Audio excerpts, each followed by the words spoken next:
ಆತ್ಮೀಯ ಸ್ಪರ್ಧಾ ಮಿತ್ರರೇ, ವೆಲ್ಕಮ್ ಟು ಐಕ್ಯೂ ಪಾಠಶಾಲಾ. ಈ ಒಂದು ಕ್ಲಾಸ್ ನಲ್ಲಿ ನಾವು 2024ರ ಒಂದು ಫೆಬ್ರವರಿ ತಿಂಗಳ ಪ್ರಮುಖವಾದ ಪ್ರಚಲಿತ ಘಟನೆಗಳನ್ನ ಡಿಸ್ಕಸ್ ಮಾಡ್ತಾ ಹೋಗೋಣ. ಮೊದಲ ಒಂದು ಕರೆಂಟ್ ಅಫೇರ್ಸ್ ನ ನೋಡ್ಬೇಕಾದ್ರೆ ಸುದರ್ಶನ ಸೇತು.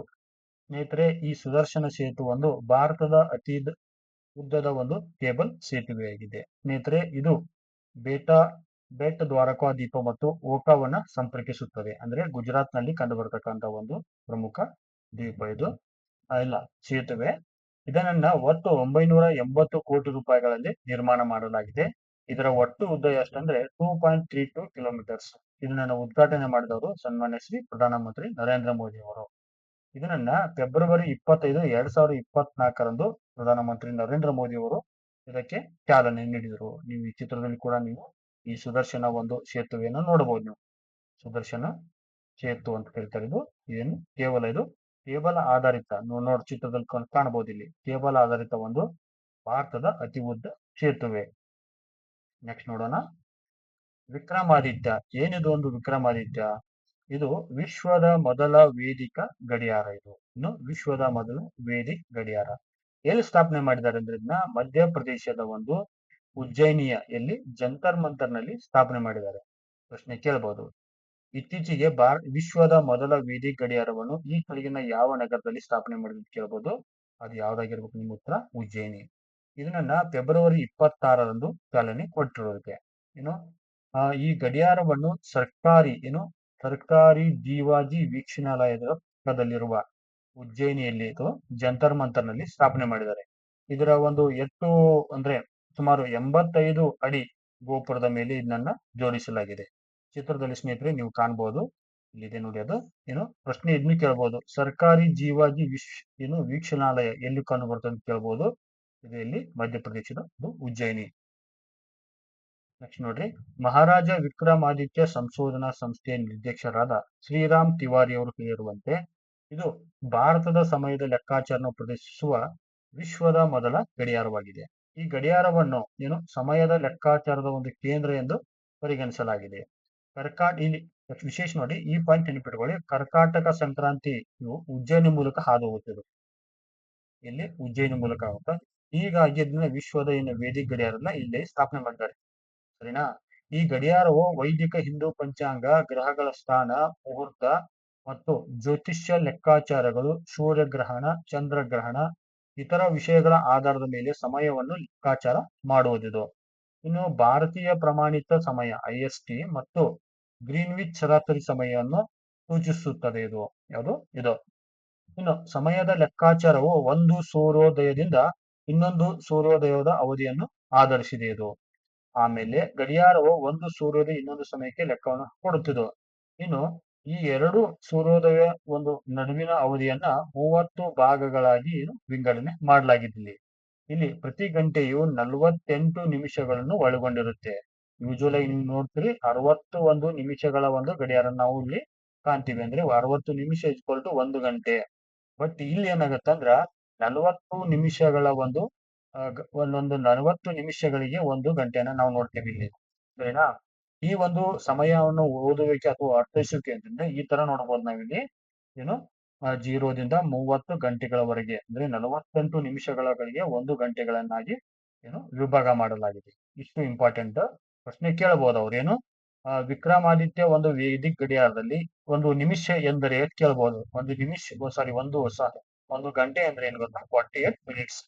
ಇದನ್ನು ಕೇಳಬಹುದು, ಚಾನ್ಸಸ್ ಇದೆ. ಆಮೇಲೆ ಈ ಉಜ್ಜಯಿನಿಯನ್ನ ಯಾಕ ಇಲ್ಲಿ ಆಯ್ಕೆ ಮಾಡಿಕೊಟ್ಟಿದ್ದಾರೆ?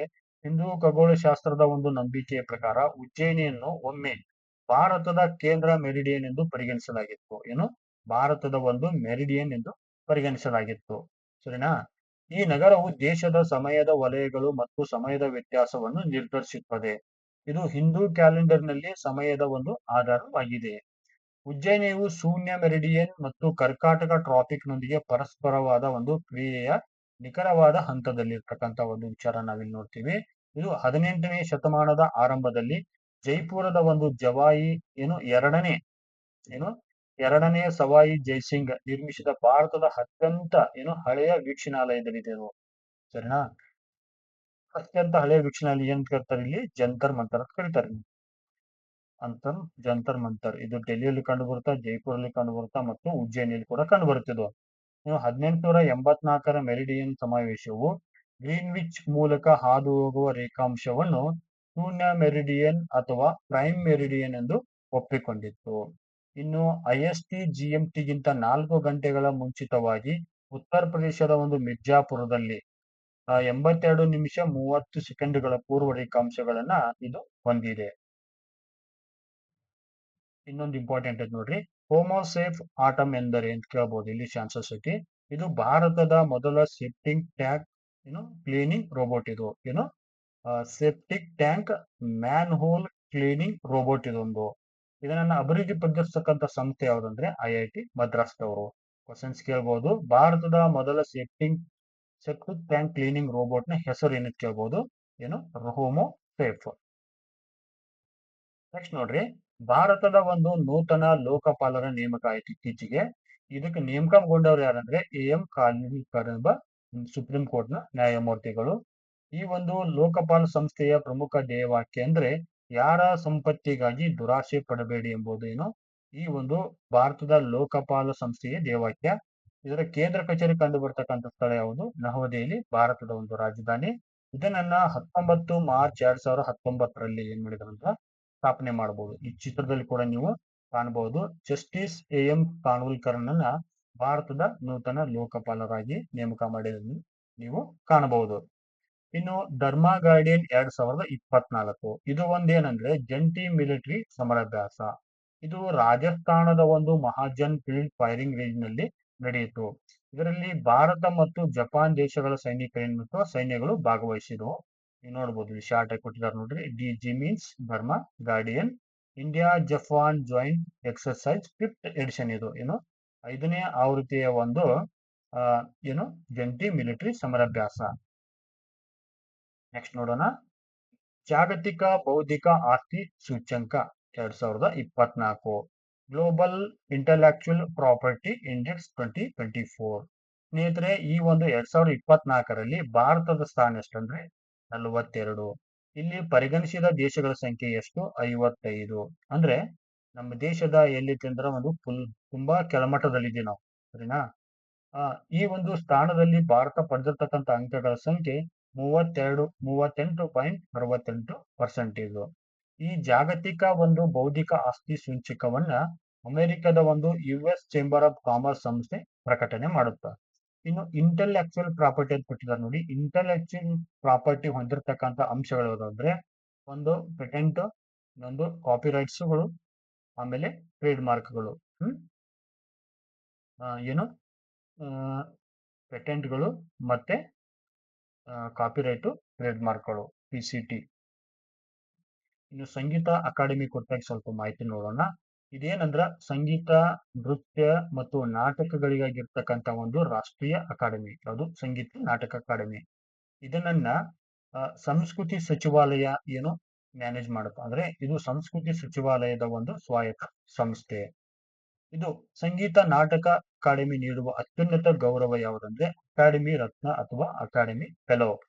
ಇತ್ತೀಚೆಗೆ ಸುದ್ದಿಯಲ್ಲಿರ್ತಕ್ಕಂಥ ಇದು ಸಂಗೀತ ಅಕಾಡೆಮಿ ಏನಂದ್ರೆ 6 ಜನರ ಒಂದು ಪ್ರಸಿದ್ಧ ಗಣ್ಯ ವ್ಯಕ್ತಿಗಳಿಗೆ ಅಕಾಡೆಮಿ ರತ್ನ ಪ್ರಶಸ್ತಿಯನ್ನು ನೀಡಿರುವುದು. ಅದು 6 ಜನರಿಗೆ. ಅವ್ರು ಯಾರು ಅನ್ನೋದನ್ನ ಇಲ್ಲಿ ನೋಡೋಣ. ಒಬ್ರು ವಿನಾಯಕ್ ಖೇಡೇಕರ್, ಇವರು ಹಿಂದೂಸ್ತಾನಿ ಶಾಸ್ತ್ರೀಯ ಗಾಯಕರು. ಇನ್ನು R ವಿಶ್ವೇಶ್ವರನ್, ಕಥಕಳಿಯ ಒಬ್ಬ ವಾದಕರು. ಇನ್ನು ಸುನಯಾನ ಹಜಾರಿಲಾಲ್, ಇವರು ಒಡಿಶಿ ನೃತ್ಯಗಾರ್ತಿ. ಆಮೇಲೆ ರಾಜ ಮತ್ತು ರೆಡ್ಡಿ, ಇವರು ಕೂಚಿಪುಡಿ ನೃತ್ಯಗಾರರು.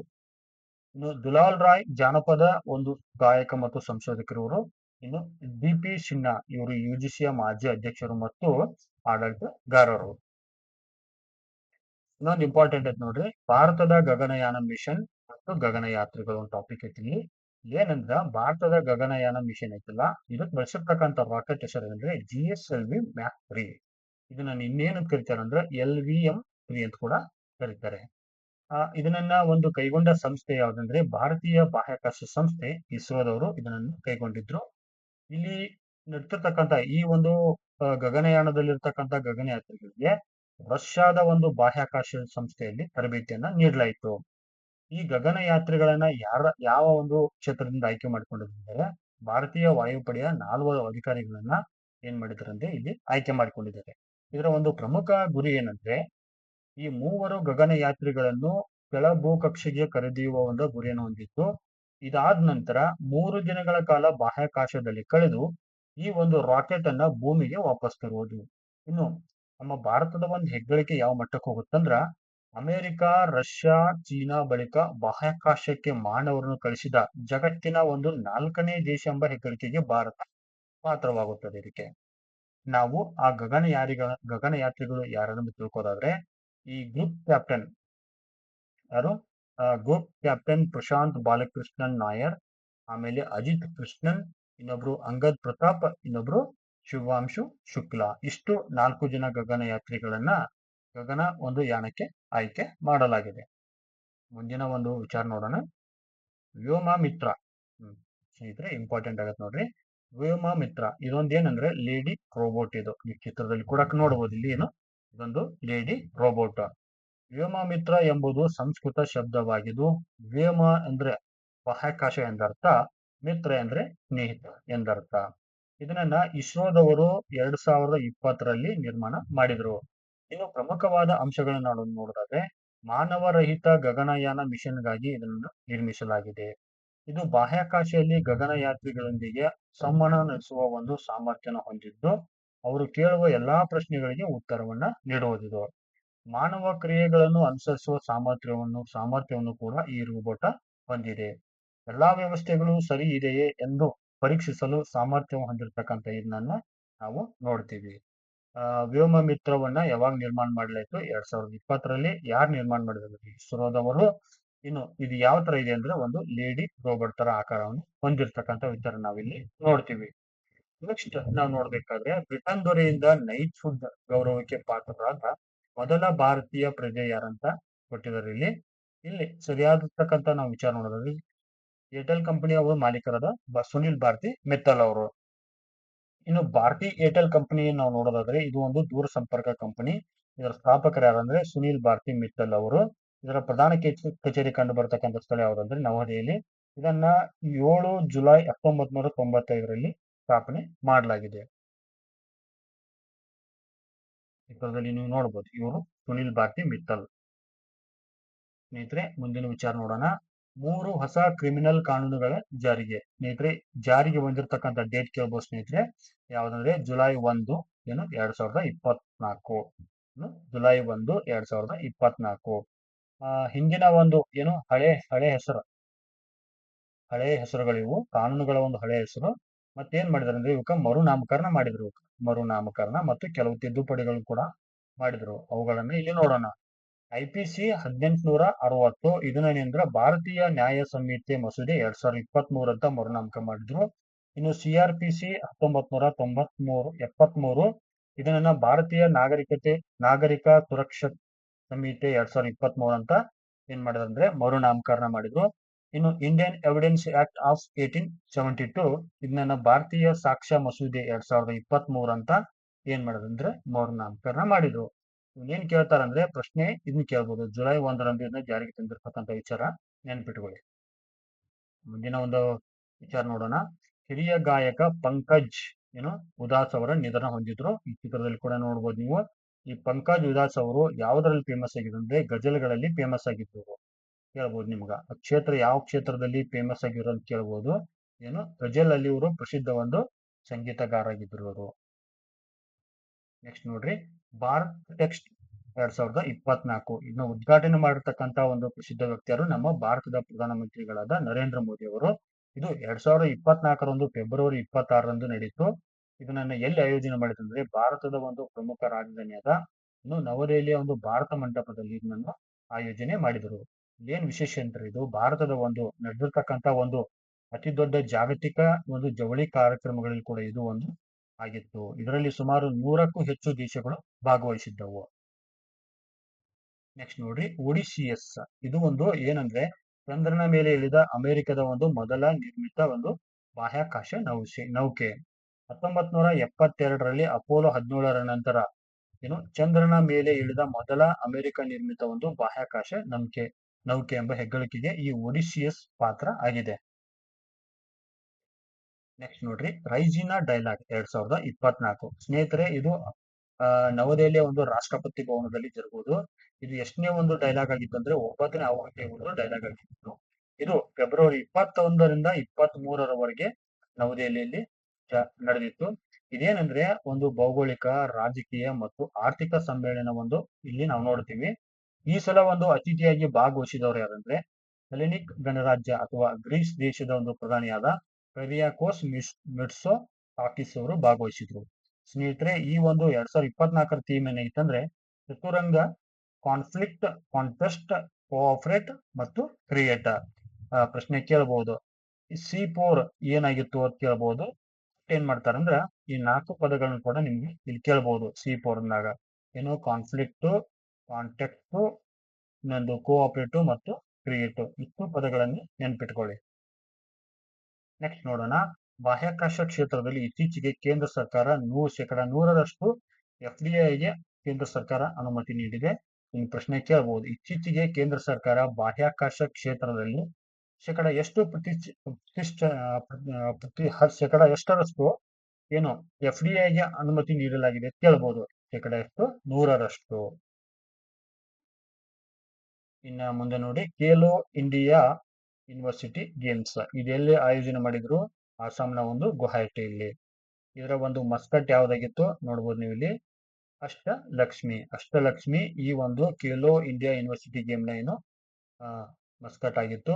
ಇದನ್ನು 17 ಮತ್ತು 17ರಿಂದ 29ರ ಒಂದು ಫೆಬ್ರವರಿ 2024ರಲ್ಲಿ ಆಯೋಜನೆ ಮಾಡಿದ್ರು. ಈ ಒಂದು ಖೇಲೋ ಇಂಡಿಯಾ ಯೂನಿವರ್ಸಿಟಿ ಗೇಮ್ಸ್ ನಲ್ಲಿ ಮೊದಲ ರ್ಯಾಂಕ್ ಪಡೆದಿರ್ತಕ್ಕಂಥ ಒಂದು ಯೂನಿವರ್ಸಿಟಿ ಯಾವ್ದಂದ್ರೆ ಚಂಡೀಗಢ ಯೂನಿವರ್ಸಿಟಿ, ಅಥವಾ ಚಾಂಪಿಯನ್ ತಂಡ ಯಾವ್ದಂದ್ರೆ ಚಂಡೀಗಢ ಯೂನಿವರ್ಸಿಟಿ. ನೆಕ್ಸ್ಟ್ ನೋಡೋಣ, ಮಿಲಾನ 2024. ಸ್ನೇಹಿತರೆ, ಇದು ಮಿಲಾನ 2024 ಒಂದು ಏನಂದ್ರೆ ನೌಕಾ ಸಮರಾಭ್ಯಾಸವಾಗಿತ್ತು. ಇದನ್ನ ಭಾರತೀಯ ನೌಕಾಪಡೆ ಏನ್ ಮಾಡಿದ್ರ ಆಯೋಜನೆ ಮಾಡಿತ್ತು. ಎಲ್ಲಿ ಆಯೋಜನೆ ಮಾಡಿದ ಅಂದ್ರೆ ವಿಶಾಖಪಟ್ಟಣದಲ್ಲಿ ಫೆಬ್ರವರಿ 21ರಂದು ಇದನ್ನ ಕೈಗೊಳ್ಳಲಾಗಿತ್ತು. ಇದು ವಿಶೇಷ ಏನಂದ್ರೆ ಇದು ಭಾರತೀಯ ನೌಕಾಪಡೆಯ ಅತಿ ದೊಡ್ಡ ಒಂದು ಬಹುರಾಷ್ಟ್ರೀಯ ನೌಕಾ ಸಮರಾಭ್ಯಾಸ. ಏನು ಮಿಲಾನ ಏನಿದು ನೌಕಾ ಸಮರಾಭ್ಯಾಸ. ನೆನ್ಪಿಟ್ಕೊಳ್ಳಿ, ಕೆಲವು ಚಾನ್ಸಸ್ ಐತಿ ಇದನ್ನ. ನೆಕ್ಸ್ಟ್ ನೋಡೋಣ, 58ನೇ ಜ್ಞಾನಪೀಠ ಪ್ರಶಸ್ತಿ 2023. ಈ ಸಲ ಯಾರಿಗೆ ಕೊಟ್ಟಿದ್ದಾರೆ ಅಂದ್ರೆ 2023ರ ಜ್ಞಾನಪೀಠ ಪ್ರಶಸ್ತಿಯನ್ನ ಪ್ರಸಿದ್ಧ ಗೀತ ರಚನೆಕಾರರಾದ ಗುಲ್ಜಾರ್ ಅವರಿಗೆ ನೀಡಿದ್ದಾರೆ. ಇನ್ನೊಬ್ರು ಯಾರಂದ್ರೆ ಜಂಟಿಯಾಗಿ ನೀಡುವುದು ಈ ಸಲ ಜಗದ್ಗುರು ರಾಮ ಭದ್ರಾಚಾರ್ಯ ಸಂಸ್ಕೃತ ವಿದ್ವಾಂಸರಿಗೆ ನೀಡಲಾಗಿದೆ. ಈ ಜ್ಞಾನಪೀಠ ಪ್ರಶಸ್ತಿಯ ಒಂದು ಮೊದಲ ವಿಜೇತರು ಯಾರಂದ್ರೆ ಜಿ ಶಂಕರ್ ಕುರುಪ್, ಇವರು ಮಲಯಾಳಿ ಸಾಹಿತಿಗಳು. ನೆಕ್ಸ್ಟ್ ನೋಡ್ರಿ, ಇನ್ಸ್ಯಾಟ್ 3DS ಇದು ಒಂದು ವೆದರ್ ಸ್ಯಾಟಲೈಟ್. ಇದು ಒಂದು weather satellite. It was launched by using a geosynchronous launch vehicle. ಅಂದ್ರೆ GSLV F-14ರ ಮೂಲಕ ಇದನ್ನ ಲಾಂಚ್ ಮಾಡಿದ್ದಾರೆ. ಇದು ಕೇಳಬಹುದು, ಇನ್ಸ್ಯಾಟ್ 3DS ವಾಟ್ ಈಸ್ ಅಂತ ಕೇಳಬಹುದು. ಇದೊಂದು ವೆದರ್ ಸ್ಯಾಟಲೈಟ್, ಕೇಳಬಹುದು ವೆದರ್ ಸ್ಯಾಟಲೈಟ್. ನೆಕ್ಸ್ಟ್ ನೋಡೋಣ, badminton Asia team championship title 2024. ಸ್ನೇಹಿತರೆ, ಇದು ಫೆಬ್ರವರಿ 18, 2024ರಂದು ಮಲೇಷ್ಯಾದ ಒಂದು Shah Alam city convention centre ನಲ್ಲಿ ನಡೀತು. ಇದರಲ್ಲಿ ಭಾರತೀಯ ಮಹಿಳಾ ಬ್ಯಾಡ್ಮಿಂಟನ್ ತಂಡ ಮೊದಲ ಬಾರಿಗೆ ಬ್ಯಾಡ್ಮಿಂಟನ್ ಏಷ್ಯಾ ಟೀಮ್ ಚಾಂಪಿಯನ್ಸ್ ಪ್ರಶಸ್ತಿಯನ್ನ ಗೆದ್ದುಕೊಂಡಿತ್ತು. ನಮಗೆ ಇಂಪಾರ್ಟೆಂಟ್ ಆಗುತ್ತಾ. ಫೈನಲ್ ಪಂದ್ಯದಲ್ಲಿ 3-2 ಗೋಲುಗಳಿಂದ ಐಲ್ಯಾಂಡ್ ತಂಡವನ್ನ ಏನ್ ಮಾಡತ್ತಂದ್ರೆ ಭಾರತ ಸೋಲಿಸಿ ಈ ಒಂದು ಬ್ಯಾಡ್ಮಿಂಟನ್ ಪ್ರಶಸ್ತಿಯನ್ನು ಗೆದ್ದುಕೊಳ್ತು. ನೆಕ್ಸ್ಟ್ ನೋಡೋಣ, RBI extended deadlines for small Paytm payments bank service to March 15, 2024. ಸ್ನೇಹಿತರೆ, ಇದನ್ನೆಲ್ಲ ನಮ್ಗೆ ಕೇಳಲ್ಲ, ಬಟ್ ಪೇಟಿಎಂ ಯಾವ ಕಂಪನಿಗೆ ಸೇರಿದ್ದು ಅಂತ ಕೇಳಬಹುದು. ಇದೇನ್ ನೋಡಿ, 197 ಕಮ್ಯುನಿಕೇಶನ್ ಕಂಪನಿಗೆ ಸೇರಿರ್ತಕ್ಕಂಥ ಒಂದು ವಿಚಾರ ನಾವು ನೋಡ್ತೀವಿ ಸ್ನೇಹಿತರೆ. ನೆಕ್ಸ್ಟ್ ನೋಡೋಣ, ಎಲೆಕ್ಟ್ರೋಲ್ ಬಾಂಡ್ಸ್ ನಿಮ್ಗೆಲ್ಲ ಗೊತ್ತಿರ್ತಕ್ಕಂಥ ವಿಚಾರ. ಇದನ್ನ 2018ರಲ್ಲಿ ಜಾರಿಗೆ ತಂದ್ರು. ಇತ್ತೀಚೆಗೆ ಸುದ್ದಿಯಲ್ಲಿರ್ತಕ್ಕಂಥ ಒಂದು ಪ್ರಮುಖ ವಿಚಾರ ಅಂದ್ರೆ ಸುಪ್ರೀಂ ಕೋರ್ಟ್ ಏನ್ ಮಾಡ್ತಂದ್ರ 15/2024ರಂದು ಈ ಎಲೆಕ್ಟ್ರೋಲ್ ಬಾಂಡ್ಸ್ ಗಳು ಏನ್ ಮಾಡ್ತಾವಂದ್ರ ಮೂಲಭೂತ ಹಕ್ಕುಗಳಲ್ಲಿ ಒಂದಾದ 19(1)A ಉಲ್ಲಂಘನೆ ಮಾಡುವುದು ಅಂತ ಈ ಎಲೆಕ್ಟ್ರೋಲ್ ಬಾಂಡ್ಗಳ ಕುರಿತಾಗಿ ತೀರ್ಪನ್ನ ನೀಡಿ ಏನ್ ಮಾಡ್ತಂದ್ರ ಇವುಗಳನ್ನ ಅನ್ಕಾನ್ಸ್ಟಿಟ್ಯೂಷನ್ ಅಂತ ಘೋಷಣೆ ಮಾಡಿ ಏನ್ ಮಾಡತ್ತಂದ್ರ ಇವುಗಳನ್ನ ಬ್ಯಾನ್ ಮಾಡಿತ್ತು ಯಾವುದು ಸುಪ್ರೀಂ ಕೋರ್ಟ್. ಹಾಗಾದ್ರೆ ಈ ಎಲೆಕ್ಟ್ರೋಲ್ ಬಾಂಡ್ಗಳನ್ನು ಕೊಡದಿರ್ತಕ್ಕಂಥ ಏಕೈಕ ಸಂಸ್ಥೆ ಯಾವುದು? ಸ್ಟೇಟ್ ಬ್ಯಾಂಕ್ ಆಫ್ ಇಂಡಿಯಾ ಈ ಏಕೈಕ ಸಂಸ್ಥೆ. ಇನ್ನು ಇದ್ರ ಕುರಿತಾಗಿ ಮತ್ತೊಂದು ವಿಡಿಯೋದಲ್ಲಿ ನಾವು ಸಂಪೂರ್ಣ ಮಾಹಿತಿ ನೋಡೋಣ. ಅದಾದ್ಮೇಲೆ ಇನ್ನೊಂದು ನೋಡೋಣ. ಮೋಸ್ಟ್ ಇಂಪಾರ್ಟೆಂಟ್ ಸ್ನೇಹಿತರೆ, ಇದಕ್ಕೆ ಕೇಳೋ ಚಾನ್ಸಸ್ ಜಾಸ್ತಿ ಐತಿ. One nation one student ID, ಏನು ಒಂಥರ ಪ್ಯಾನ್ ಕಾರ್ಡ್ ತರ ಇನ್ನು ಹೊಸ ಐಡಿ ಮಾಡಿದ್ದಾರೆ ಸ್ಟೂಡೆಂಟ್ ಗಳಿಗಾಗಿ. ಏನಂದ್ರೆ ಅಫಾರ್ ಕಾರ್ಡ್. ಅಫಾರ್ ಅಂದ್ರೆ automated permanent academic account registry. ಇನ್ನು ಅಪಾರ್ ಕಾರ್ಡ್ ಯಾವುದಕ್ಕೆ ಸಂಬಂಧಪಡೋದು ಕೇಳ್ಬೋದು. ಇದನ್ನು ಒಂಥರ ಸ್ಟೂಡೆಂಟ್ ಐಡಿ. ನೆಕ್ಸ್ಟ್ ನೋಡ್ರಿ, ವಿಮಾನ ನಿಲ್ದಾಣದಲ್ಲಿ ಮೊದಲ ಹಸಿರು ಹೈಡ್ರೋಜನ್ ಸ್ಟಾರ್ ಸ್ಥಾಪನೆ ಎಲ್ಲಂದ್ರೆ ಕೊಚ್ಚಿನ್ ಇಂಟರ್ನ್ಯಾಷನಲ್ ಏರ್ಪೋರ್ಟ್ ಎಲ್ಲಿ? ಕೇರಳದಲ್ಲಿ ಇದನ್ನ ಸ್ಥಾಪನೆ ಮಾಡಿದ್ದಾರೆ, ಇಲ್ಲಿ ಕೇರಳದಲ್ಲಿ. ಇದರ ಸಹಯೋಗ ಸಂಸ್ಥೆ ಯಾವುದು? BPCL company. ಇನ್ನು ಅಬುಧಾಬಿಯಲ್ಲಿ ಮೊದಲ ಹಿಂದೂ ದೇವಾಲಯ BAPS ಮಂದಿರವನ್ನು ಸ್ಥಾಪನೆ ಮಾಡಲಾಗಿದೆ. ಈ ದೇವಾಲಯವನ್ನು ಉದ್ಘಾಟನೆ ಮಾಡಿರ್ತಕ್ಕಂಥ ಪ್ರಸಿದ್ಧ ವ್ಯಕ್ತಿಯರು ಭಾರತದ ಪ್ರಧಾನಮಂತ್ರಿಗಳಾದ ನರೇಂದ್ರ ಮೋದಿ ಅವರು. ನೆಕ್ಸ್ಟ್ ನೋಡೋಣ. ವರ್ಲ್ಡ್ ಗವರ್ಮೆಂಟ್ ಸಮಿಟ್ 2024 ಇದನ್ನ ಎಲ್ಲಿ ಆಯೋಜನೆ ಮಾಡಿದ್ರು? ದುಬೈನಲ್ಲಿ ಆಯೋಜನೆ ಮಾಡಿದ್ರು. ಇಲ್ಲಿ ದುಬೈನಲ್ಲಿ ಆಯೋಜನೆ ಮಾಡಿದ್ರು. ಈ ಒಂದು 2024ರ ವಿಶ್ವ ಸರ್ಕಾರಿ ಶೃಂಗಸಭೆಯಲ್ಲಿ ಭಾರತ, ಟರ್ಕಿ ಮತ್ತು ಕತಾರ್ಗಳನ್ನ ಗೌರವ ಅತಿಥಿಗಳಾಗಿ ಏನ್ ಮಾಡಿದ್ರು? ಹೆಸರಿಸಿದ್ರು. ಇನ್ನು ವಿಶ್ವದ ಮೊದಲ ಒಂದು ಏರ್ ಟ್ಯಾಕ್ಸಿಯನ್ನ ದುಬೈನಲ್ಲಿ ಆರಂಭಿಸಿದ್ರು. ಇನ್ನು ಈ ಒಂದು ವಿಶ್ವ ಸರ್ಕಾರಗಳ ಶೃಂಗಸಭೆಯಲ್ಲಿ ಹಲವು ಒಪ್ಪಂದಗಳಿಗೆ ಭಾರತ ಕೂಡ ಸಹಿ ಹಾಕಿತ್ತು. ಇಲ್ಲಿ ಪ್ರಶ್ನೆ ಏನ್ ಕೇಳ್ತಾರಂದ್ರೆ ವಿಶ್ವದ ಮೊದಲ ಏರ್ ಟ್ಯಾಕ್ಸಿಯನ್ನು ಯಾವ ನಗರದಲ್ಲಿ ಆರಂಭಿಸಿದ್ ಕೇಳ್ಬೋದು, ಅದು ದುಬೈ. ಇನ್ನು ವರ್ಲ್ಡ್ ಗವರ್ಮೆಂಟ್ ಸಮಿಟ್ ಯಾವ ನಗರದಲ್ಲಿ ಆಯೋಜಿತ ಕೇಳ್ಬೋದು ಸ್ನೇಹಿತರೆ, ಅದು ಕೂಡ ದುಬೈ.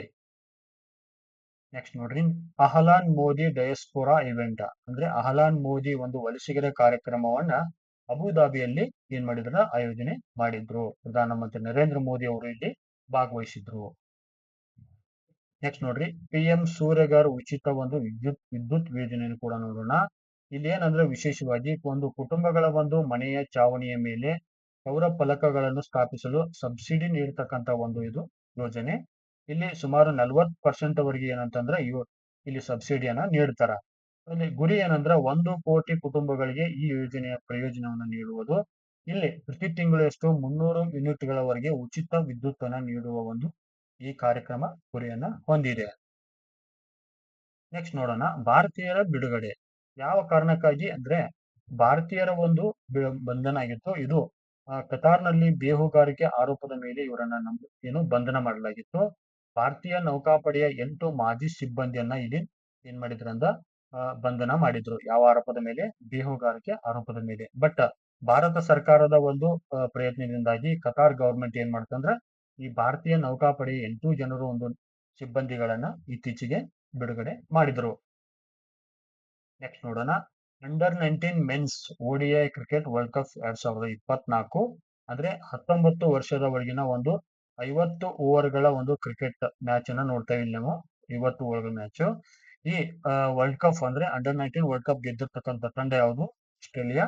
ರನ್ನರ್ ಅಪ್ ತಂಡ ಯಾವುದು? ಭಾರತ. ಸುಮಾರು 79 ರನ್ಗಳ ಒಂದು ಅಂತರದಿಂದ ಆಸ್ಟ್ರೇಲಿಯಾ ತಂಡ ಭಾರತವನ್ನು ಸೋಲಿಸಿ ಏನ್ ಮಾಡತ್ತಂದ್ರ ಚಾಂಪಿಯನ್ ಆಗತ್ತಾ. ಈ ಒಂದು ಇವೆಂಟ್ ನಡೆದಿರ್ತಕ್ಕಂಥ ರಾಷ್ಟ್ರ ಯಾವ್ದಂದ್ರೆ ಸೌತ್ ಆಫ್ರಿಕಾ. ಇನ್ನು 2024ರ ಒಂದು under 19 men's ODI cricket world cup ಎಲ್ಲಿ ನಡೀತೈತೆ ಅಂದ್ರೆ ಜಿಂಬಾಬ್ವೆ ಮತ್ತು ನಮಿಬಿಯಾ ಸಹಯೋಗದಲ್ಲಿ. ನೆಕ್ಸ್ಟ್ ನೋಡೋಣ, ವಿಶ್ವ ಪುಸ್ತಕ ಸಮ್ಮೇಳನ ಅಥವಾ ಮೇಳ 2024 ಇದೆಲ್ಲಿ ನಡೀತಿತ್ತು ಅಂದ್ರ ಪ್ರಗತಿ ಮೈದಾನ ನವದೆಹಲಿ. ಪ್ರಗತಿ ಮೈದಾನ ನವದೆಹಲಿ ನಡೀತು. ಇದನ್ನ ಆಯೋಜನೆ ಮಾಡಿದವರು ನ್ಯಾಷನಲ್ ಬುಕ್ ಟ್ರಸ್ಟ್ ಆಫ್ ಇಂಡಿಯಾದವರು. ಇನ್ನು 2024ರಲ್ಲಿ ನೀಡಿರ್ತಕ್ಕಂಥ ಭಾರತ ರತ್ನ ವಿಜೇತರು ನೋಡೋಣ. ಒಬ್ರು ಕರ್ಪೂರಿ ಠಾಕೂರ್. ಇವರು ಬಿಹಾರದ ಒಂದು ಮಾಜಿ ಮುಖ್ಯಮಂತ್ರಿಗಳು. ಇನ್ನು ಬಿಹಾರದ ಮಾಜಿ ಮುಖ್ಯಮಂತ್ರಿಗಳು. ಆಮೇಲೆ LK ಅಡ್ವಾಣಿ ಭಾರತದ ಉಪ ಪ್ರಧಾನಮಂತ್ರಿಗಳು. PV ನರಸಿಂಹರಾವ್ ಭಾರತದ ಮಾಜಿ ಪ್ರಧಾನಮಂತ್ರಿ. ಇನ್ನು ಚರಣ್ ಸಿಂಗ್ ಇವರು ಭಾರತದ ಮಾಜಿ ಪ್ರಧಾನಮಂತ್ರಿ. ಇನ್ನು ಹಸಿರು ಕ್ರಾಂತಿಯ ಪಿತಾಮಹರು MS ಸ್ವಾಮಿನಾಥನ್ ಅವರಿಗೆ ಏನಂತಂದ್ರ ಭಾರತ ರತ್ನ ಪ್ರಶಸ್ತಿಯನ್ನ ನೀಡಲಾಗಿದೆ. ಇನ್ನು ಭಾರತ ರತ್ನ ಪ್ರಶಸ್ತಿ ಪಡೆದ ಅತಿ ಕಿರಿಯ ವ್ಯಕ್ತಿಯಾದ ಸಚಿನ್ ತೆಂಡೂಲ್ಕರ್ ಅವರು.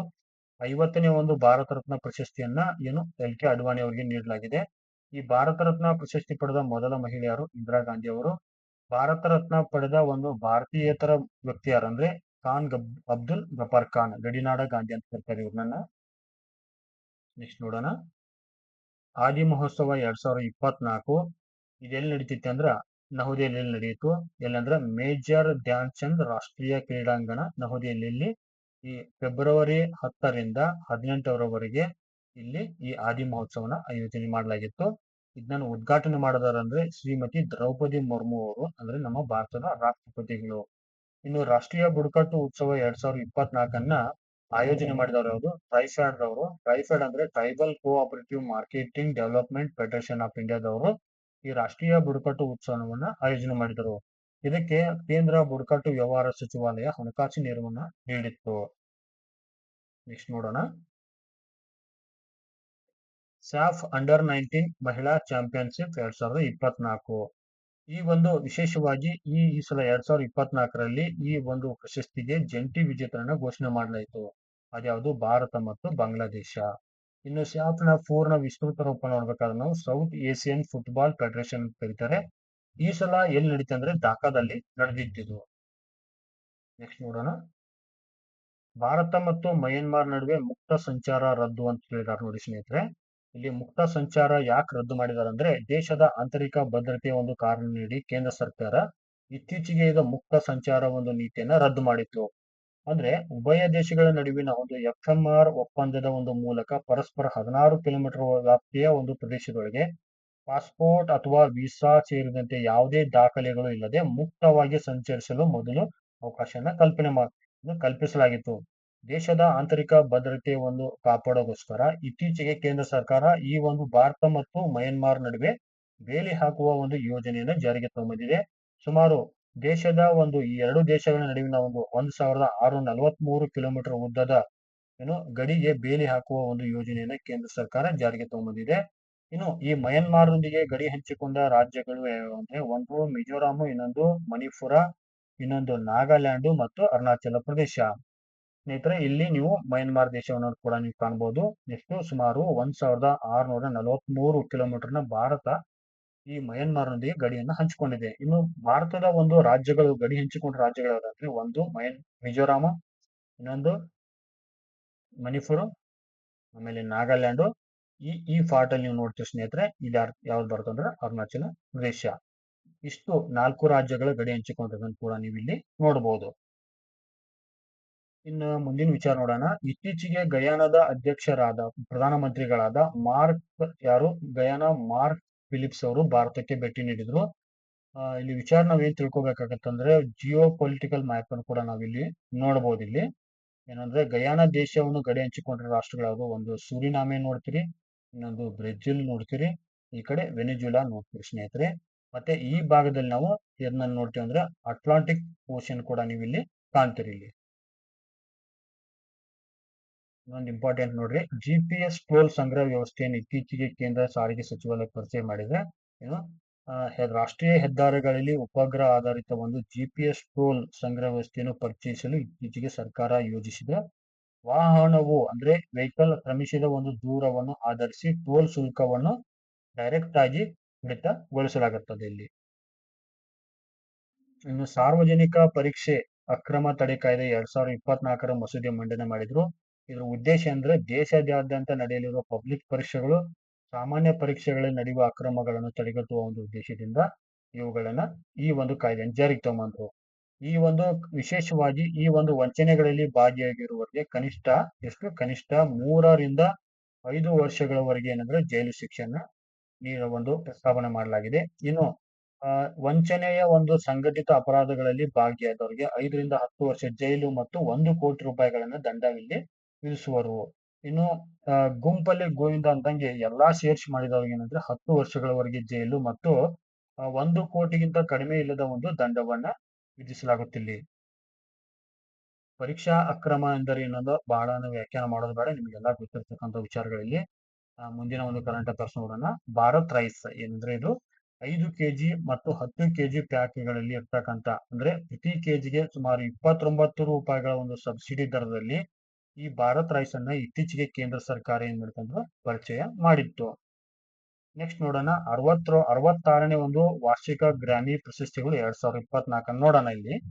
ಇಲ್ಲಿ ಈ ಒಂದು ಗ್ರಾಮಿ ಪ್ರಶಸ್ತಿ ವಿಭಾಗಗಳಲ್ಲಿ ಬೆಸ್ಟ್ ಗ್ಲೋಬಲ್ ಮ್ಯೂಸಿಕ್ ಆಲ್ಬಮ್ ಪ್ರಶಸ್ತಿಯನ್ನ ಯಾರಿಗೆ ನೀಡಿದ್ದಾರೆ ಅಂದ್ರೆ ಜಾಕಿರ್ ಹುಸೇನ್ ಅವರ ಒಂದು ಜಾಕಿರ್ ಹುಸೇನ್ ಮತ್ತು ಶಂಕರ್ ಮಹಾದೇವನ್ ಅವರ ಒಂದು ಫ್ಯೂಷನ್ ಬ್ಯಾಂಡ್ ಶಕ್ತಿಯ ಒಂದು ಪಾಲವಾಗಿದೆ. ಶಕ್ತಿ ಬ್ಯಾಂಡ್ ಒಂದು ಏನ್ ಮಾಡಿದ ಸಂಯೋಜನೆ ಮಾಡಿದ ಆ ಒಂದು ಟೀಮ್ ರೆಡಿ ಮಾಡಿರ್ತಕ್ಕಂಥ ದಿಸ್ ಮೂಮೆಂಟ್ ಆಲ್ಬಮ್ಗೆ ಈ ಪ್ರಶಸ್ತಿ ಬಂದಿದೆ. This moment. ಈ ದಿಸ್ ಮೂಮೆಂಟ್ ಅಂದ್ರೆ ಏನಪ್ಪಾ ಅಂದ್ರೆ ಈ ಒಂದು ಆಲ್ಬಮ್ ನಲ್ಲಿ 8 ಹಾಡುಗಳಿರ್ತಕ್ಕಂಥ ಒಂದು ಆಲ್ಬಮ್ ಅನ್ನ ನೋಡುತ್ತೀವಿ. ಈ ಮೂಮೆಂಟ್ ನಲ್ಲಿ ಆಲ್ಬಮ್ ನಲ್ಲಿ ಯಾರ್ಯಾರು ಪಾಲ್ಗೊಂಡಿರೋ ಮಾಡಕಂದ್ರೆ ಜಾನ್ ಮೆಕ್ಲಾಫ್ಲಿನ್ ಗಿಟಾರ್ ಮತ್ತು ಗಿಟಾರ್ಸ್ ಅಂತವರು, ಇನ್ನು ಇಲ್ಲಿ ಜಾಕಿರ್ ಹುಸೇನ್, ಶಂಕರ್ ಮಹಾದೇವನ್, ವಿ ಶೆಲ್ವ ಗಣೇಶ್ ರಾಜ್ ಗೋಪಾಲ್ ಎನ್ನುವರು ತಯಾರಿಸಿರುವ 8 ಹಾಡುಗಳ ಒಂದು ಆಲ್ಬಮ್ ಅನ್ನ ಈ ದಿಸ್ ಮೂಮೆಂಟ್ ಅಲ್ಲಿ ನಾವು ನೋಡ್ತೀವಿ. ಇನ್ನು ಬೆಸ್ಟ್ ಗ್ಲೋಬಲ್ ಮ್ಯೂಸಿಕ್ ಪರ್ಫಾರ್ಮೆನ್ಸ್ ಯಾರಿಗೆ ಕೊಟ್ಟಿದ್ದಾರೆ ಅಂದ್ರೆ ಈ ನಮ್ಮ ಇವ್ರು ಕೊಟ್ಟಿದ್ದಾರೆ. ಯಾರಿಗೆ? ಜಾಕಿರ್ ಹುಸೇನ್ ಅವರು ಕೊಟ್ಟಿದ್ದಾರೆ. ಯಾವುದು? Best global music performance Grammy ಪ್ರಶಸ್ತಿಯನ್ನ ಜಾಕಿರ್ ಹುಸೇನ್ ಅವ್ರಿಗೆ ನೀಡಿದ್ದಾರೆ. ಇನ್ನು ಇಂಪಾರ್ಟೆಂಟ್ ಐತಿ ನೋಡ್ರಿ ಇಲ್ಲಿ 37ನೇ ಒಂದು ಸೂರಜ್ ಕುಂಡ ಅಂತಾರಾಷ್ಟ್ರೀಯ ಕರಕುಶಲ ಮೇಳವನ್ನು ನೋಡೋಣ. ಇದನ್ನ ಹರಿಯಾಣ ರಾಜ್ಯದ ಒಂದು ಸೂರಜ್ ಕುಂಡನಲ್ಲಿ ಆಯೋಜನೆ ಮಾಡಿದ್ರು. ಈ ಸಲದ ಒಂದು ಪಾಲುದಾರ ರಾಷ್ಟ್ರ ಯಾವ್ದಂದ್ರೆ ತಾಂಜಾನಿಯಾ ರಾಷ್ಟ್ರ. ಟೀಮ್ ರಾಜ್ಯ ಯಾವ್ದಾಗಿತ್ತಂದ್ರೆ ಗುಜರಾತ್. ಇದು ಯಾರು ಆಯೋಜನೆ ಮಾಡಿದಂದ್ರೆ ಹರಿಯಾಣದ ಒಂದು ಟೂರಿಸಂ ಡಿಪಾರ್ಟ್ಮೆಂಟ್ ನವರು ಮಾಡಿದಂತ ಇದನ್ನ ಆರ್ಗನೈಸ್ ಮಾಡಿದ್ರು.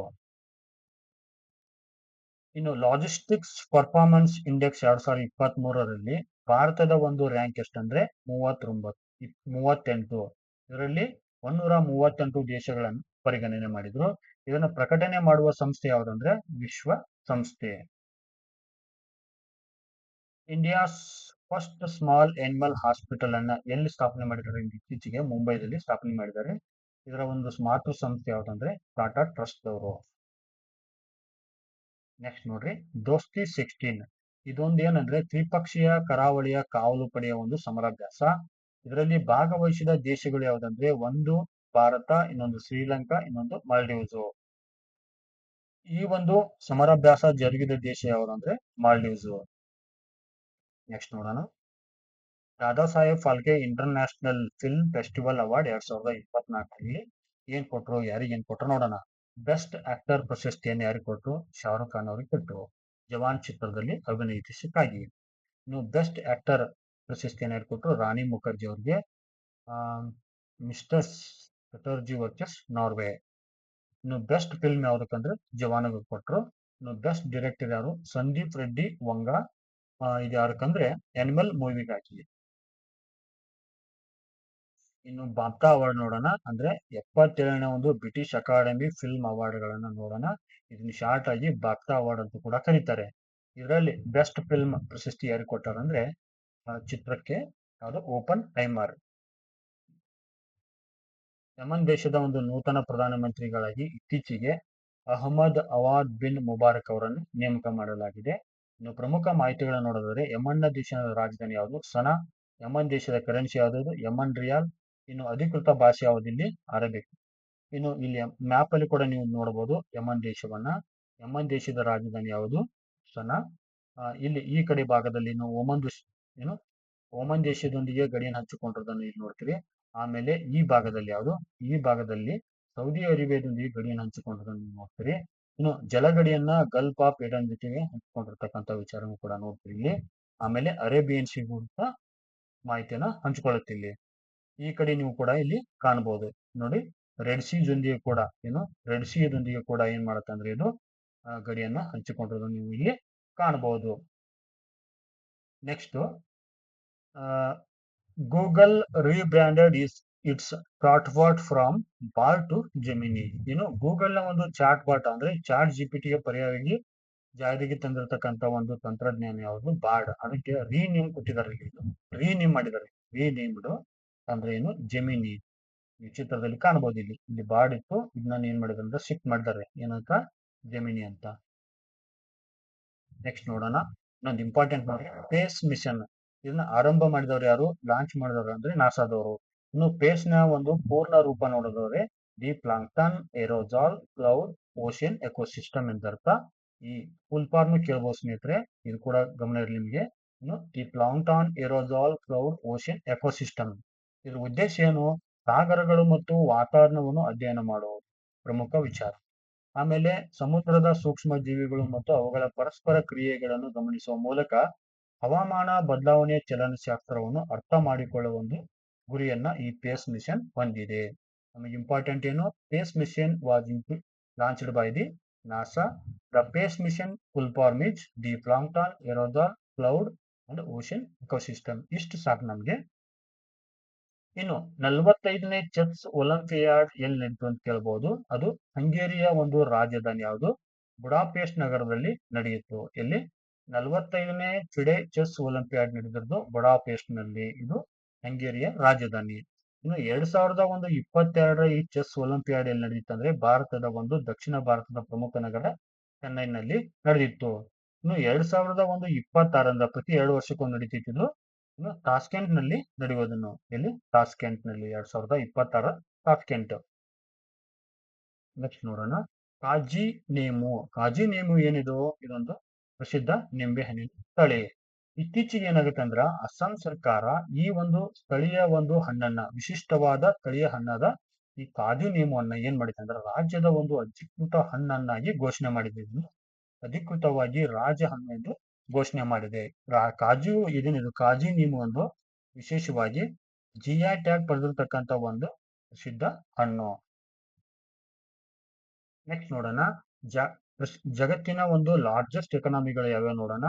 ಮೊದಲನೇ ಸ್ಥಾನದಲ್ಲಿರ್ತಕ್ಕಂಥ ಒಂದು ದೇಶ ಯಾವ್ದಂದ್ರೆ ಅಮೆರಿಕ, 2ನೇ ಸ್ಥಾನದಲ್ಲಿ ಚೀನಾ, 3ನೇ ಸ್ಥಾನದಲ್ಲಿ ಜರ್ಮನಿ, ಇನ್ನೊಂದು ಜಪಾನು, ಮತ್ತೊಂದು ಇಂಡಿಯಾ. ಲಾಸ್ಟ್ ಇಲ್ಲಿ ಕೇಳ್ಬೋದೇನು? ಭಾರತದ ಸ್ಥಾನ ಯಾವ್ದು ಕೇಳ್ಬೋದು. ಭಾರತದ ಒಂದು ಆರ್ಥಿಕತೆ ಲಾರ್ಜೆಸ್ಟ್ ಎಕನಾಮಿಯಿಂದ 5th ಲಾರ್ಜೆಸ್ಟ್ ಎಕನಾಮಿಯಿಂದ world, that is India. Next ನೋಡೋಣ. 9th ಗವರ್ಮೆಂಟ್ ಟೆಕ್ ಪ್ರೈಸ್ ಯಾರಿಗೆ ಕೊಟ್ಟಿದ್ದಾರೆ ಅಂದ್ರೆ ಇಂಡಿಯಾ ದೇಶಕ್ಕೆ ಕೊಟ್ಟಿದ್ದಾರೆ. ಯಾಕಂದ್ರೆ ಎಐ ಚಾಲಿತ ಒಂದು ರಸ್ತೆ ಸುರಕ್ಷತಾ ಉಪಕ್ರಮಗಳನ್ನ ಭಾರತ ಸರ್ಕಾರ ತೆಗೆದುಕೊಂಡಿತ್ತು. ಈ ಪ್ರಶಸ್ತಿಯನ್ನ ಜಾಗತಿಕ ಒಂದು ವಿಶ್ವ ಸರ್ಕಾರಿಗಳ ಸಮಿತಿ ಐತಲ್ಲ, ಅಂದ್ರೆ ದ ವರ್ಲ್ಡ್ ಗವರ್ಮೆಂಟ್ ಸಮಿತಿ 2024ರಲ್ಲಿ ದುಬೈನಲ್ಲಿ ಇದನ್ನ ಆಯೋಜನೆ ಮಾಡಲಾಗಿತ್ತು. ಇಲ್ಲಿ ಏನಂದ್ರೆ ಭಾರತಕ್ಕೆ ಗವರ್ಮೆಂಟ್ ಟೆಕ್ ಪ್ರೈಸ್ ಅನ್ನ ನೀಡಿದ್ದಾರೆ. ಇದಕ್ಕೆ ಭಾರತಕ್ಕೆ. ನೋಡೋಣ. ಒಂದು ಗ್ರೋ ಇನಿಷಿಯೇಟಿವ್ ಬರೋ ಸ್ನೇಹಿತರೆ, ಅದರ ಫುಲ್ ಫಾರ್ಮ್ ನೋಡೋಣ. Greening India's wastelands with agroforestry report and portal. ಸ್ನೇಹಿತರೆ, ಇದನ್ನ ಬಿಡುಗಡೆ ಮಾಡುವ ಸಂಸ್ಥೆ ಯಾವುದಂದ್ರೆ ನೀತಿ ಆಯೋಗ. ಇದು ಗ್ರೋ ಇನಿಷಿಯೇಟಿವ್ ಅಂತ ಕೇಳಬಹುದು ಸ್ನೇಹಿತರೆ. ಏನು? Greening India wastelands with agroforestry. Next ನೋಡೋಣ. Chairman and managing director of IRTC. ಇನ್ನು ಭಾರತೀಯ ರೈಲ್ವೆ ಒಂದು ಚೇರ್ಮನ್ ಮತ್ತು MD ಯಾರಂತ ಕೊಟ್ಟಿದ್ದಾರೆ ನೋಡಿ ಇಲ್ಲಿ. ಯಾರಂದ್ರೆ ಶ್ರೀ ಸಂಜಯ್ ಕುಮಾರ್ ಜೈನ್ ಅವರು. ಯಾರು? ಶ್ರೀ ಸಂಜಯ್ ಕುಮಾರ್ ಜೈನ್ ಅವರು. ಇವರು 1990ರ ಒಂದು ಬ್ಯಾಚ್ ನ ಭಾರತೀಯ ರೈಲ್ವೆ ಸಂಚಾರ ಸೇವೆಗಳ ಒಂದು ಅಧಿಕಾರಿ ಇವರು. ನೆಕ್ಸ್ಟ್ ನೋಡೋಣ. ಹೆನ್ಲಿ ಪಾಸ್ಪೋರ್ಟ್ ಇಂಡೆಕ್ಸ್ ಅದರಲ್ಲಿ ಭಾರತದ ಸ್ಥಾನ ಎಷ್ಟು? 85. ಇಲ್ಲಿ ಪರಿಗಣಿಸಿದ ದೇಶಗಳ ಸಂಖ್ಯೆ ಎಷ್ಟು? 199. ಈ ಹೆನ್ಲಿ ಪಾಸ್ಪೋರ್ಟ್ ಸೂಚ್ಯಂಕ ಒಂದು 2024ರ ಪ್ರಕಾರ ಭಾರತದ ನಾಗರಿಕರು ಸುಮಾರು 62 ದೇಶಗಳಿಗೆ ವೀಸಾ ಇಲ್ಲದೆ ಸಂಚರಿಸಬಹುದು. ಎಷ್ಟು ದೇಶ? 62 ದೇಶಗಳಿಗೆ. ನೆಕ್ಸ್ಟ್ ನೋಡ್ರಿ. ದೇಶದ ಮೊದಲ ಒಂದು ಸ್ಕಿಲ್ ಇಂಡಿಯಾ ಕೇಂದ್ರವನ್ನ ಇದು ಕೇಂದ್ರ ಶಿಕ್ಷಣ ಮತ್ತು ಕೌಶಲ್ಯ ಅಭಿವೃದ್ಧಿ ಮತ್ತು ಉದ್ಯಮಶೀಲತೆಯ ಸಚಿವರಾದ ಯಾರು? ಧರ್ಮೇಂದ್ರ ಪ್ರಧಾನ್ ಅವರು ಇತ್ತೀಚೆಗೆ ಒಡಿಶಾದಲ್ಲಿ ಏನ್ ಮಾಡಿದ್ರು ಅಂದ್ರೆ ಉದ್ಘಾಟನೆ ಮಾಡಿದ್ರು. ಏನ್ ಕೇಳ್ಬೋದು ಅಂದ್ರೆ ನಮ್ಗೆ ದೇಶದ ಮೊದಲ ಏನು ಸ್ಕಿಲ್ ಇಂಡಿಯಾ ಕೇಂದ್ರವನ್ನ ಇತ್ತೀಚೆಗೆ ಯಾವ ರಾಜ್ಯದಲ್ಲಿ ಸ್ಥಾಪನೆ ಮಾಡಲಾಗಿದೆ ಕೇಳ್ಬೋದು. ಅಲ್ಲಿ ಒಡಿಶಾದಲ್ಲಿ. ನೆಕ್ಸ್ಟ್ ನೋಡೋಣ. Knight of the legion of honour ಪ್ರಶಸ್ತಿಯನ್ನ ಇತ್ತೀಚೆಗೆ ಯಾರಿಗೆ ಕೊಟ್ರು? ಶಶಿ ತರೂರ್ ಅವರಿಗೆ ಕೊಟ್ರು. ಇದು ಒಂದೇನಂದ್ರ ಫ್ರಾನ್ಸ್ ದೇಶದ ಅತ್ಯುನ್ನತ ನಾಗರಿಕ ಪ್ರಶಸ್ತಿ. ಇದು ಅತ್ಯುನ್ನತ ನಾಗರಿಕ ಪ್ರಶಸ್ತಿ ಯಾವುದು? ಲಿಜನ್ ಆಫ್ ಹಾನರ್. ಇನ್ನೊಂದು ನೋಡ್ರಿ.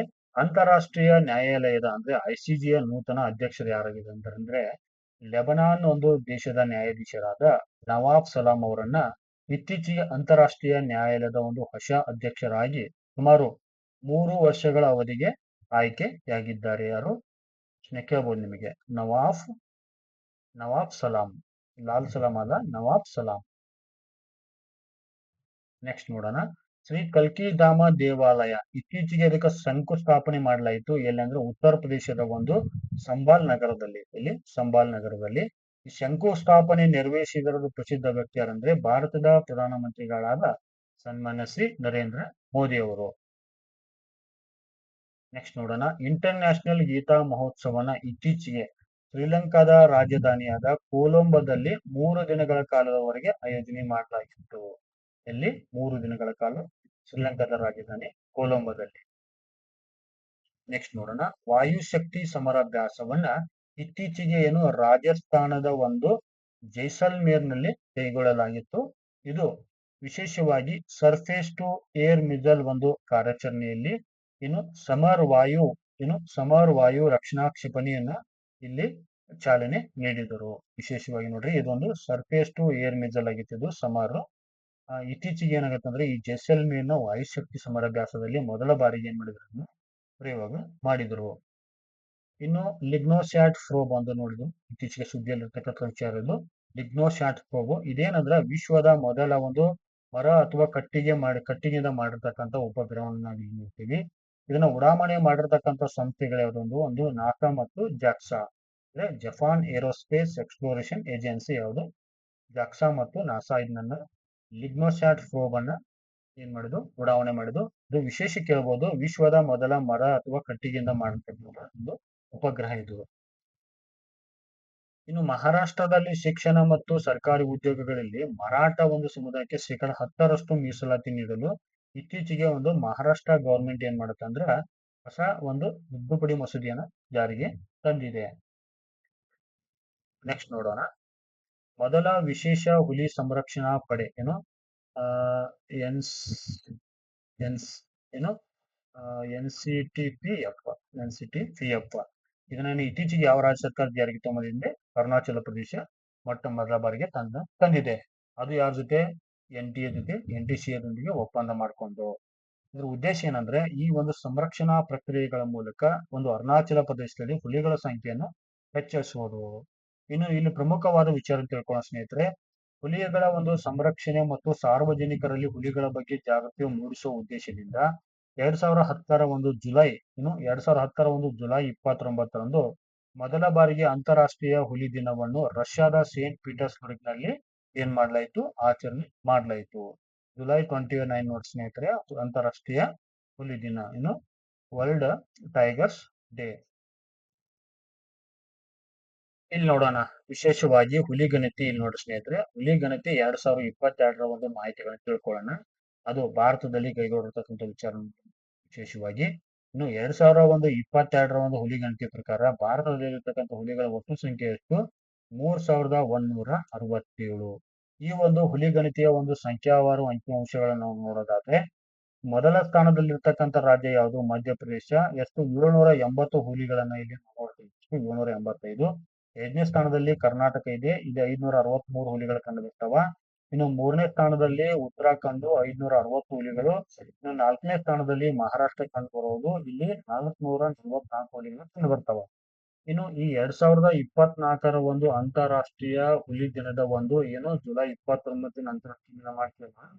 ಇದರ ಒಂದು ಥೀಮ್ ಏನಾಗಿತ್ತು ಅಂದ್ರೆ ಕಾಲ್ ಫಾರ್ ಆಕ್ಷನ್.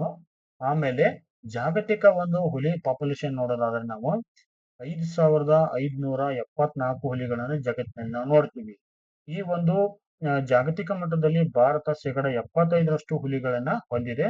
ಅಂದ್ರೆ ಸುಮಾರು 3167 ಹುಲಿಗಳು ಭಾರತದಲ್ಲಿ ಕಂಡು ಬರ್ತವೆ. ಇನ್ನು ಪ್ರಮುಖವಾದ ವಿಚಾರ ನೋಡೋಣ, ಇಲ್ಲಿ M-STRIP ಒಂದು ಇದು ಬರುತ್ತೆ. ಇಲ್ಲಿ M-STRIP ಇದನ್ನ ಕೇಳ್ಬೋದು ನಿಮಗೆ ಎಕ್ಸ್ಪ್ಲನೇಷನ್ ಏನಂದ್ರೆ monitoring system for tigers intensive protection and ecological status, ಇದು ಫುಲ್ ಫಾರ್ಮ್ ಇದು. ಇನ್ನು ಜರ್ನಿ ನೋಡೋದಾದ್ರೆ ಈ ಟೈಗರ್ ಕನ್ಸರ್ವೇಷನ್ ಜರ್ನಿ ನೋಡೋದನ್ನು ಭಾರತದಲ್ಲಿ 1969ರಲ್ಲಿ ಏನ್ ಮಾಡ್ತಾರ ಅಂದ್ರ ಈ ಬ್ಯಾನ್ ಮಾಡ್ತಾರ. ಒಂದು ವಿಚಾರ ಬ್ಯಾನ್ ಮಾಡ್ತಾರೆ, ಏನಂದ್ರೆ ಹುಲಿಗಳ ಒಂದು ಚರ್ಮಗಳನ್ನ ಮಾರಾಟವನ್ನ ನಿಷೇಧ ಮಾಡ್ತಾರೆ. 1972ರಲ್ಲಿ ಏನಂತಂದ್ರೆ ವನ್ಯಜೀವಿ ಕಾಯ್ದೆಯನ್ನ ಜಾರಿಗೆ ತಗೊಂಡ್ಬರ್ತಾರೆ. 1973ರಲ್ಲಿ ಪ್ರೊಜೆಕ್ಟ್ ಟೈಗರ್ ಅನ್ನು ಕೂಡ ಲಾಂಚ್ ಮಾಡ್ತಾರೆ. ಇನ್ನು 2006ರಲ್ಲಿ ಅಮೆಂಡ್ಮೆಂಟ್ ಇನ್ ವೈಲ್ಡ್ ಲೈಫ್ ಪ್ರೊಟೆಕ್ಷನ್ ಆಕ್ಟ್ ಗೆ ತಗೊಂಡ್ಬರ್ತಾರೆ. ವನ್ಯಜೀವಿ ಕಾಯ್ದೆಗೆ ತಿದ್ದುಪಡಿಯನ್ನು ಕೂಡ ಮಾಡ್ತಾರೆ. 2010ರಲ್ಲಿ ನಾವೇನ್ ಮಾಡ್ತೀವಿ ಅಂದ್ರ ಜಾಗತಿಕ ಒಂದು ಟೈಗರ್ ಡೇ ಅಂದ್ರೆ ಜುಲೈ 9ರಂದು ಅಂತಾರಾಷ್ಟ್ರೀಯ ಹುಲಿ ದಿನ ಅಂತ ಆಚರಣೆ ಮಾಡ್ತಾರೆ. ಇನ್ನು ಪ್ರಮುಖವಾದ ಇನ್ನೊಂದು ವಿಚಾರ ಐತೆ ನೋಡ್ರಿ, 2023ರಲ್ಲಿ ಅಂತಾರಾಷ್ಟ್ರೀಯ ಒಂದು ಬಿಗ್ ಕ್ಯಾಟ್ ಅಲಯನ್ಸ್ ಅನ್ನ ಸ್ಥಾಪನೆ ಮಾಡ್ತಾರೆ. ಇದು ನವದೆಹಲಿಯಲ್ಲಿ ಸ್ಥಾಪನೆ ಮಾಡ್ತಾರೆ, ಇದನ್ನ ಇಲ್ಲಿ ನವದೆಹಲಿಯಲ್ಲಿ. ಬಟ್ ಪ್ರಧಾನಮಂತ್ರಿ ನರೇಂದ್ರ ಮೋದಿ ಅವರು 2023ರಂದು ಇನ್ನು ಜುಲೈ 29ರಂದು ನಮ್ಮ ನಿಮ್ಮೆಲ್ಲರ ಸಾಂಸ್ಕೃತಿಕ ನಗರಿ ಯಾವುದು ಮೈಸೂರಿನಲ್ಲಿ ಏನ್ ಮಾಡ್ತಾರಂದ್ರೆ ಈ ಬಿಗ್ ಕ್ಯಾಟ್ ಅಲೈನ್ಸ್ ಅನ್ನ BC ಅನ್ನ ಘೋಷಣೆ ಮಾಡ್ತಾರೆ. ಯಾರು? ನರೇಂದ್ರ ಮೋದಿ ಅವರು ಎಲ್ಲಿ? ಮೈಸೂರಿನಲ್ಲಿ. ಇನ್ನು 1982ರಲ್ಲಿ ಡೆಹ್ರಾಡೂನ್ ಅಂದ್ರೆ ಉತ್ತರಾಖಂಡದಲ್ಲಿ ಏನ್ ಮಾಡ್ತಾರಂದ್ರೆ ವೈಲ್ಡ್ ಲೈಫ್ ಇನ್ಸ್ಟಿಟ್ಯೂಟ್ ಆಫ್ ಇಂಡಿಯಾನ ಸ್ಥಾಪನೆ ಮಾಡ್ತಾರೆ. ಏನು ವನ್ಯಜೀವಿ ಒಂದು ಸಂಸ್ಥೆಯನ್ನ ಸ್ಥಾಪನೆ ಮಾಡ್ತಾರೆ. ಎಲ್ಲಿ? ಡೆಹ್ರಾಡೂನ್ ಅಲ್ಲಿ 1982ರಲ್ಲಿ. ಆಮೇಲೆ ಜಗತ್ತಿನ ಒಂದು ಕೇವಲ 13 ರಾಷ್ಟ್ರಗಳಲ್ಲಿ ಮಾತ್ರ ನಾವು ಹುಲಿಗಳು ಕಂಡು ಬರೋದನ್ನ ನಾವು ಕಾಣ್ತೀವಿ. ಇನ್ನು ದೇಶದಲ್ಲಿ ಹುಲಿಗಳ ಸಂರಕ್ಷಣೆಗಾಗಿ ನೀವು ಆವಾಗಲೇ ಹೇಳಿದ ಹಾಗೆ 1973ರಲ್ಲಿ ಪ್ರಾಜೆಕ್ಟ್ ಟೈಗರ್ ಅನ್ನ ಜಾರಿಗೆ ತರಲಾಯಿತು. ಇನ್ನು 2023ರ ಒಂದು ಸೈಬರ್ ಕ್ರೈಮ್ ವರದಿಯಲ್ಲಿ ಭಾರತದ ಒಂದು ರ್ಯಾಂಕ್ ಎಷ್ಟಂದ್ರೆ 80. ನೆಕ್ಸ್ಟ್ ನೋಡೋಣ, ಮೇದಾರಂ ಜಾತ್ರೆ ಏನಂದ್ರೆ ಇದೊಂದು ಭಾರತದ ಒಂದು ಅತಿ ದೊಡ್ಡ ಬುಡಕಟ್ಟು ಉತ್ಸವ. ಇದನ್ನ ಎಲ್ಲಿ ನಡೆಯುತ್ತೆ ಅಂದ್ರೆ ಇದು ತೆಲಂಗಾಣದಲ್ಲಿ 2 ವರ್ಷಗಳಿಗೊಮ್ಮೆ ನಡೀತಿರ್ತಕ್ಕಂಥ ಒಂದು ಅತಿ ದೊಡ್ಡ ಬುಡಕಟ್ಟು ಉತ್ಸವ ಯಾವುದು? ಮೇದಾರಂ ಜಾತ್ರೆ. ಇನ್ನು ಜಾಗತಿಕ ಮೊಬೈಲ್ ಕಾಂಗ್ರೆಸ್ ಅಂದ್ರೆ ಮೊಬೈಲ್ ವರ್ಲ್ಡ್ ಕಾಂಗ್ರೆಸ್ 2024 ಸ್ಪೇನ್ ದೇಶದಲ್ಲಿ ಆಯೋಜನೆ ಮಾಡಿದ್ರು. ಅದರಲ್ಲಿ ಬಾರ್ಸಿಲೋನಾ ನಗರದಲ್ಲಿ. ಶಾಂತಿ ಪ್ರಯಾಸ್ 4 ಇದೊಂದೇನಂದ್ರ ಬಹುರಾಷ್ಟ್ರೀಯ ಮಿಲಿಟರಿ ಸಮರಾಭ್ಯಾಸ. ಇದನ್ನ ನೇಪಾಳದ ರಾಜಧಾನಿ ಕಠ್ಮಂಡುನಲ್ಲಿ ಆಯೋಜನೆ ಮಾಡಲಾಗಿತ್ತು. ಅದು ಶಾಂತಿ ಪ್ರಯಾಸ್ 4. ಇನ್ನೊಂದು ನೋಡ್ರಿ, ಇತ್ತೀಚೆಗೆ ಟ್ರೈನ ಒಂದು ನೂತನ ಚೇರ್ಮನ್ ಆಗಿ ನೇಮಕ ಮಾಡಲಾಯಿತು. ಅದ್ಯಾರಂದ್ರೆ ಅನಿಲ್ ಕುಮಾರ್ ಲಾಹೋಟಿ ಅವರು. ಈ ಚಿತ್ರದಲ್ಲಿ ಕೂಡ ನೀವು ಕಾಣ್ಬೋದು. ಇವರು ಎಕೆ ಲಾಹೋಟಿ ಯಾರಂದ್ರೆ ಟ್ರೈನ ನೂತನ ಚೇರ್ಮನ್ ಇವರು.